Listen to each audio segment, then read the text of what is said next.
오늘은 이웃을 잃으면 영원을 잃는다라는 경고의 말씀 우리가 한번 생각했으면 좋겠습니다. 여러분, 양극화라는 말을 들어보셨을 텐데요. 이 양극화라는 것은 사회에 불평들이 심화되면서 이렇게 중간 계층이 사라지고 계층이 양극단으로 쏠리는 그런 현상을 이야기하는 것인데요. 한국 사회의 양극화는 1997년 외환위기 이후에 구조적인 변화를 시작으로 해서 시작되었습니다. 단순히 소득 격차를 뛰어넘어서 자산과 또 지역 등 사회 전반에 걸쳐서 다양한 형태로 이 양극화 현상이 일어나게 되었습니다. 첫 번째는 소득과 자산의 양극화 현상이 일어나게 됐는데요. 부동산 가격이 많이 급등하면서 이 소득의 불평등보다는 자산의 불평등의 심화가 훨씬 더 심해지는 그런 시대가 되었습니다. 자산 상위 20%의 가구가 하위의 20% 가구보다 수십 배 달하게 차이가 나 버렸다, 이렇게 이야기하고 있는 것이었는데요.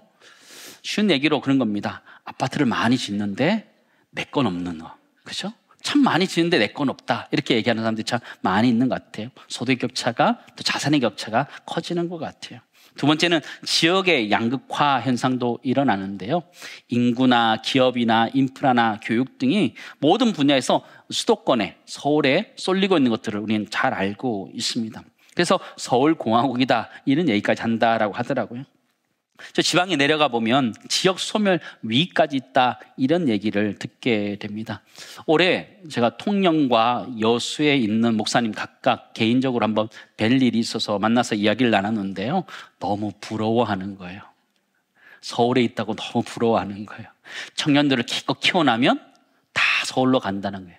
대학뿐만 아니라 취직을 위해서 다 간다, 이런 얘기하는 거예요. 또 교육자도 뽑기가 너무 어렵다는 거예요. 이 수도권만 벗어나도 교육자를 구하는 것이 너무 어렵다, 너무 부럽다, 이렇게 얘기하는데 조금 좀 미안하기도 하고 그랬습니다.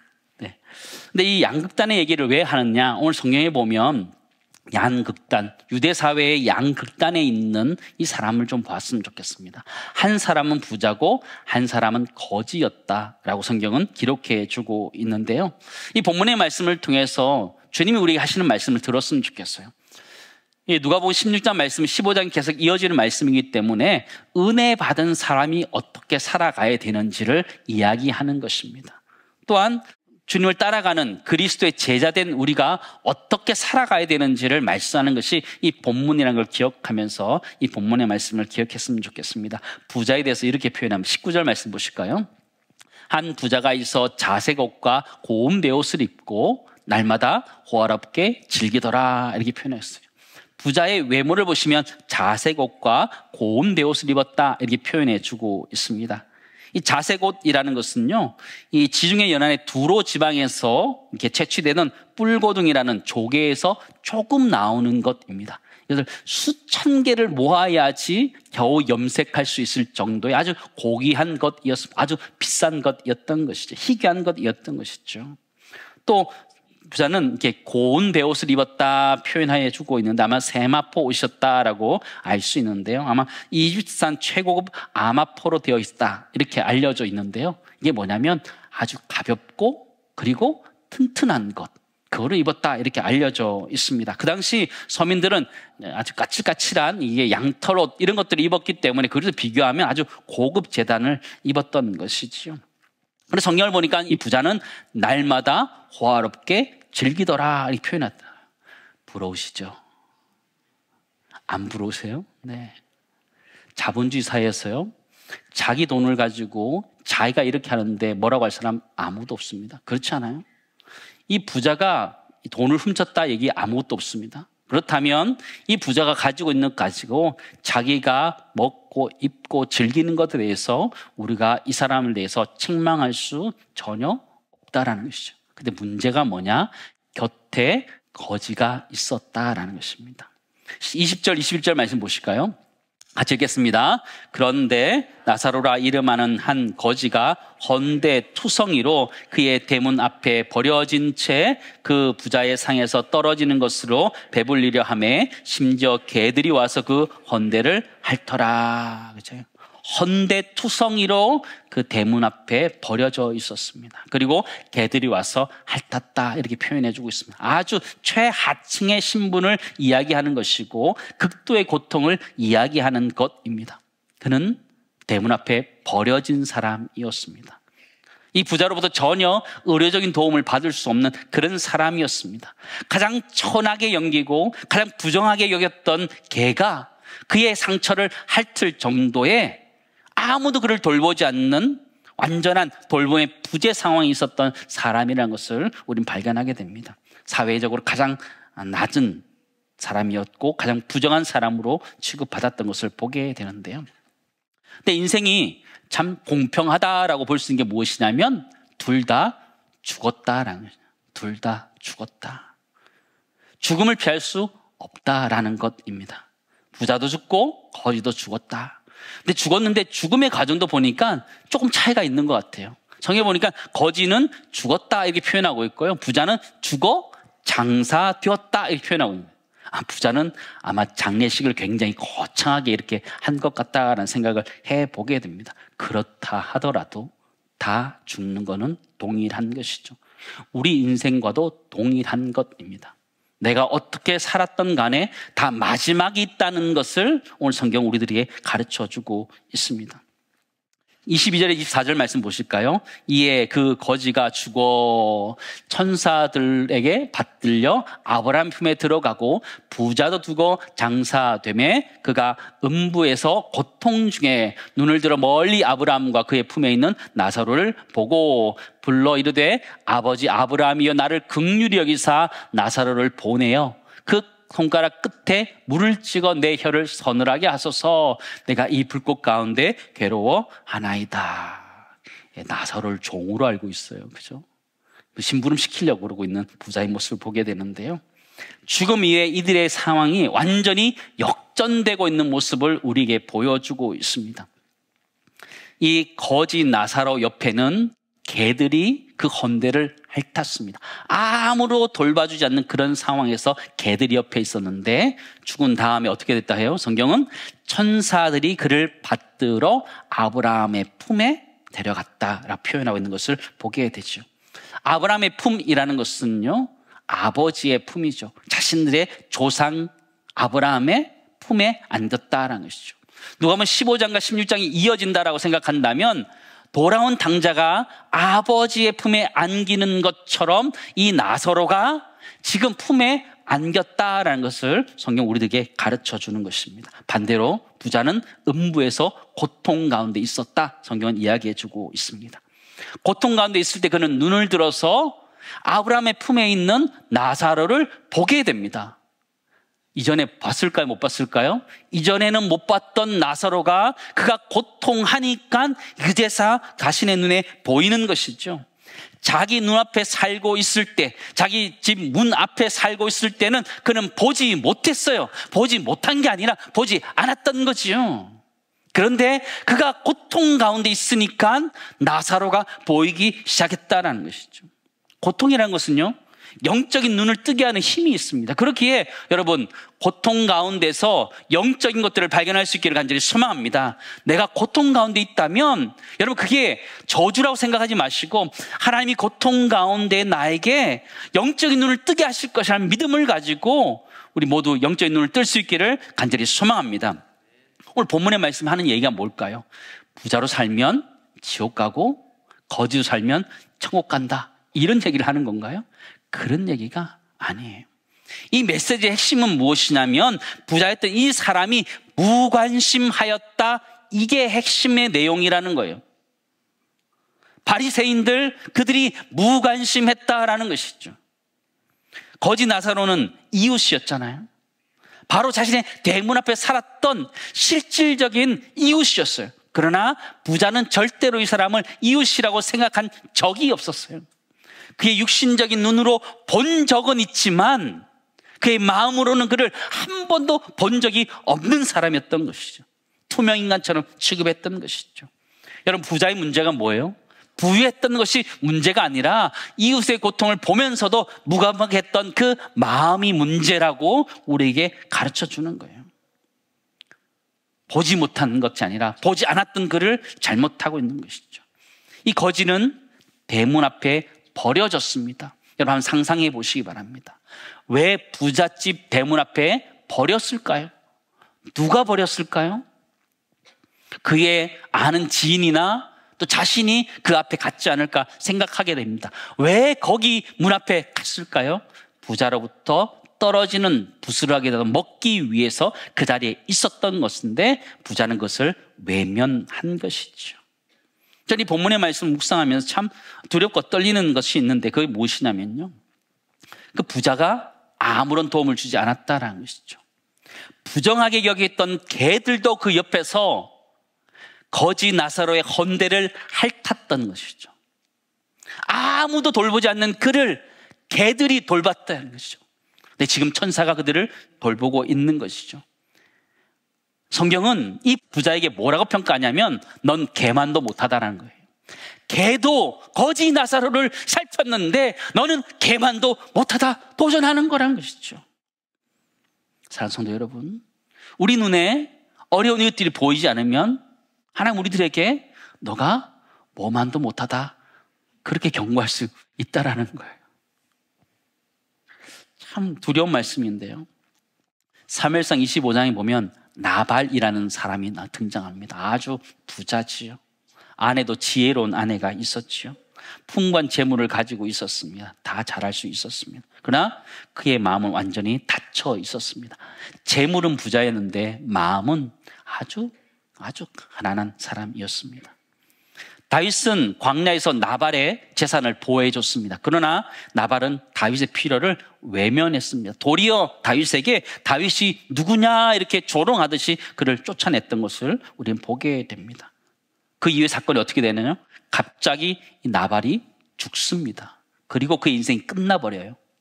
재물을 갖고 자랑스럽게 살고 무감각하게 살다가 갑자기 인생이 끝나버리고 그의 영원히 결정되어 버렸던 것을 보게 되죠. 성경이 말하는 것이 무엇일까요? 첫 번째 하나 나누기 원하는 것은요, 이웃의 고통을 외면하는 무감각은 뭐라고요? 죄라는 것이죠. 우리가 무감각하는 것, 죄라는 거예요. 우리가 세상 살아갈 때 무심한 성격일 수 있지만 하나님이 우리 곁에 두신 이웃들을 보지 못하는 것, 그 무감각은 죄일 수 있다라고 우리에게 얘기하는 거예요. 저는 그러면서 제 마음속에 생각나는 것이 좀 있었습니다. 우리 교회는 한 50주년을 맞이하면서 교회 비전들을 나누고 갈 때 특별히 저에게 북한 동포들에 대한 마음을 좀 허락해 주셨습니다. 그때부터 우리 교회는 북한 사역과 통일 사역들을 하기 시작했습니다. 탈북민들을 돕고 부탈 이주민들을 돕고 그런 것들을 좀 하기 시작했습니다. 근데 그 이야기를 들어보면 너무너무 마음이 아픕니다. 그들의 인권의 이야기들, 자유가 아무것도 없고 감시당하고 아무것도 할 수 없는 그들의 상황, 풍족하게 제공되는 것 아무것도 없는 가운데서도 맹목적으로 충성하게 가야 되는 그들의 모습을 보면 너무너무 안타깝지요. 또 중국과 몽골, 라오스, 태국으로 탈북한 북한 이탈 주민들의 이야기를 들으면 삶이 아닌 거죠. 나그네의 삶이기도 하고, 그죠? 오늘은 이곳, 내일은 저곳, 떠돌아다니는 그 떠돌이 개의 인생과 같은 그런 인생을 살고 있지요. 또 때로는 인신매매를 당해서 인권이 유린된 그들의 이야기를 들으면 마음이 너무너무 아파요. 사랑하는 성도 여러분, 우리는 부자입니까? 가난한 자입니까? 우리 각자는 다 다를 것 같아요. 우리는 뭐 부자일 수도 있고 가난한 사람일 수 있어요. 그러나 북녘 땅의 동포들을 생각하면 그들은 가난한 자가 확실한 것 같아요. 인권의 면에서나 자유의 면에서나 경제적인 면에서 다 가난한 자가 맞는 것 같아요. 근데 그게 옆에 있는데도 불구하고 우리가 그들에 대한 관심이 없다면 하나님은 우리들에게 부자에게 책망했던 것 같이 똑같이 책망하지 않을까, 그런 두려운 마음이 우리 마음속에, 제 마음속에 들게 됩니다. 추운 겨울이 다가오니까 어떻게 겨울이 날까, 그런 걱정들이 좀 되어져요. 다 나무를 베어서 다 뗐기 때문에 더 이상 뗄 게 없어요. 먹을 것도 없어요. 그럼에도 불구하고 겨울을 나야 되는 그들을 생각하면 참 마음이 미어집니다. 우리 주변에는 이렇게 어려운 이웃들이 참 많이 있어요. 북한의 동포들뿐만 아니라 이 땅에도 추위와 싸워야 되는 우리의 이웃들이 있다라는 것이죠. 여러분 경주 최씨 집안 이야기를 들어보셨을 텐데요. 조선 숙종 때부터 12대 동안의 만석군의 이름을 떨쳤던 가문입니다. 부는 3대를 넘기기 어렵다는 속설을 깨트린 유일한 집안이다 이렇게 알려져 있는데요. 이 가정의 6연 중에 하나가 무엇이냐면 주변 100리 안에 굶어 죽는 사람이 없게 하라라는 것이었습니다. 이 최부잣집은 흉년이 들면 곳간의 문을 열어서 쌀을 풀고 죽을 쏘아서 주변 사람이 나누어졌던 것으로 잘 알려져 있습니다. 그게 바로 노블레스 오블리주입니다. 한국 교회도 마찬가지여야 되지 않을까요? 최부잣집도 자기 주변의 100리 안에는 굶어 죽는 사람이 없게 했다면, 우리 교회가 있다면 우리 교회 주변에 있는 사람들이 가면 갈수록 더 나아질 수 있기를 간절히 소망합니다. 교회가 섬겨야 되는 부분도 있다라는 것이, 구제해야 되는 부분이 있다라는 것이, 한국교회가 해야 되는 부분이 있다라는 것이죠. 요셉이 바로 그렇게 했던 것이죠. 요셉은 총리로 있으면서 애굽에 풍년이 들었을 때 잘 긴축했습니다. 또 어려워졌을 때 그것을 나눠줬습니다. 한국교회는 이와 같이 요셉의 역할을 해야 되는 줄을 믿습니다. 통일의 시대를 준비하고 선교의 시대를 준비하면서 그렇게 준비해야 되는데, 그 시작점이 무엇이냐면 우리 이웃의 아픔을 보는 것에서 시작한다는 거예요. 이웃의 아픔을 느끼는 데서 시작한다라는 것이죠. 그 은혜가 우리 모두에 있기를 간절히 소망합니다. 나의 안전을 위해서 살아가는 것 당연한 것이지만 바로 옆에 와 있는 우리 이웃들의 아픔을 보지 못하는 것, 그거 죄라 말씀하신다는 것을 잊지 않으셨으면 좋겠습니다. 저는 오늘 설교 본문의 말씀을 묵상하면서 이상한 것을 하나 발견하게 되었습니다. 부자와 거지다라고 이야기하는데 성경의 평가는 전혀 다르다라는 것을 깨닫게 되었습니다. 표면적으로는 부자고 거지거든요. 근데 성경은 정확하게 이들을 나눠서 평가합니다. 19절 20절 다시 한번 보실까요? 같이 읽겠습니다. 한 부자가 있어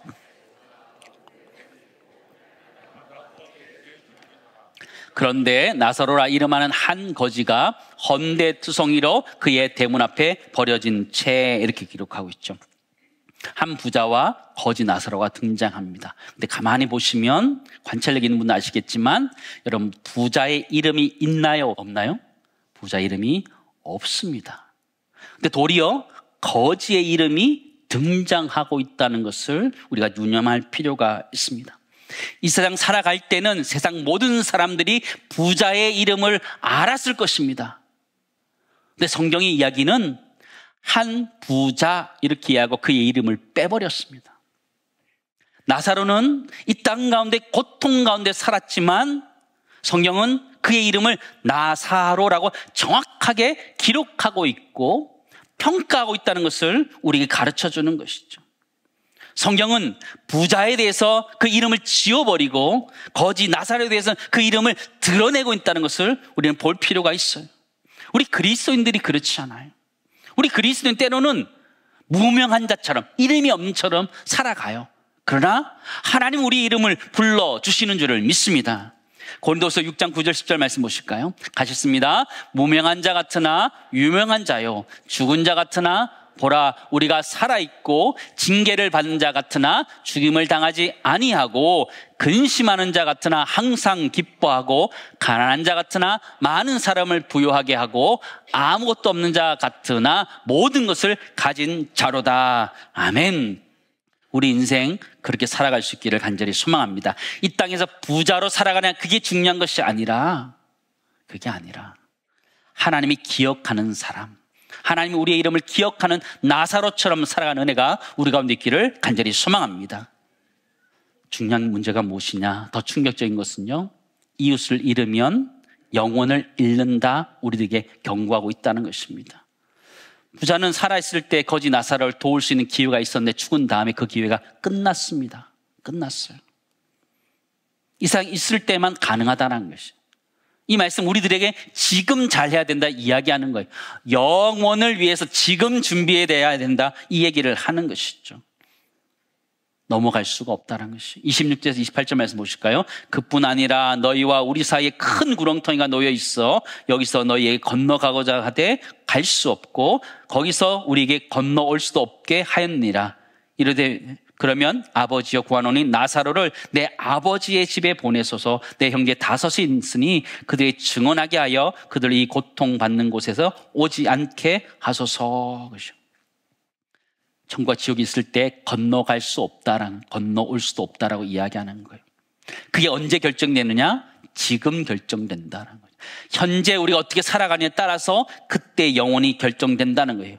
영혼의 상태가 결정되는 것은 현재 살아있는 현재에서만 가능하다는 것이고, 좀 더 정확하게 쉽게 이야기하면 지금의 무감각이 우리의 영혼을 결정할 수 있다는 것이죠. 내가 지금 무감각하게 살아가면 음부 가운데, 고통 가운데 떨어질 수 있다, 우리에게 경고하시는 거예요. 왜냐하면 우리 삶이 지금 당장 끝날 수도 있기 때문이라는 것이죠. 저는 이 말씀 묵상하면서 누가복음 12장에 소출이 많았던 이 부자, 농부 생각이 나더라고요. 자신에게만 집중하고 있는 이 모습, 우리 시대의 우리들의 모습과 똑같아요.